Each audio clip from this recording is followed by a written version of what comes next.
Blackballed, bitter, and still 20 plus years later, still sitting up here hating on Sean Diddy Combs. What really is 50 Cent's motive? Let's get into it. Squad, come on down to the stoop for this exclusive scoop. Yes, you're only hearing this deep dive over here. Hit that like button and follow, subscribe, and share like right now because you're getting all the tea and nobody else has the story. Moving on.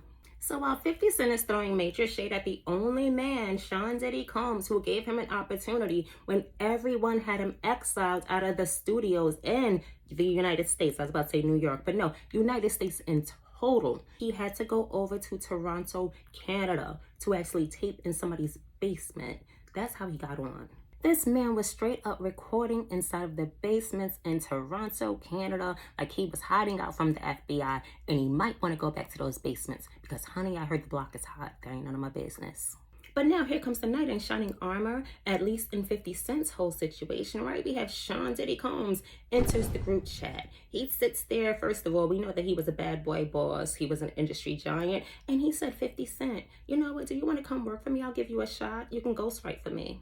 Now, again, everything that I'm saying is actual documentation that can prove this. However, we're going to say everything's alleged, okay? So we have Quarterwater Jackson walking into the headquarters of Bad Boy Entertainment. He walks in, he's strapped, he's paranoid, and he's shaking the room like it's a God's on stick-up, honey. Everybody in the goddamn room was nervous. It was like, okay, get this out of here now.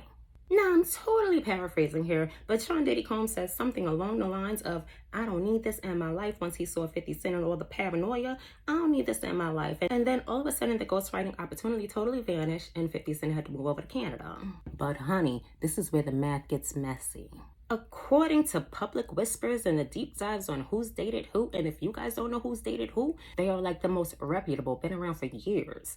And they have all the hookups and all the link-ups. Are they right, wrong? We don't know. But 50 Cent loses his opportunity, and then what does Sir do? He starts hooking up with Misa Hylton. Yes, Misa Hylton, Diddy's ex and mother of his first child, Justin. So let me reiterate, if Sean Diddy Combs was the only person who helped 50 Cent when no one else would, why is Curtis still running a smear campaign 20 years later on this man?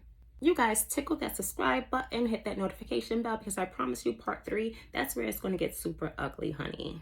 Because we're talking Daphne Joy, we're talking Secret Beast, and we're also talking about 50 Cent, the hypocrite in high tops. So you guys drop your quarters in the comments if you're just like me and you're tired of 50 Cent trying to rewrite history, trying to make it look like he was a daggone superhero. Honey, please stop it. See you guys in the next video. Bye.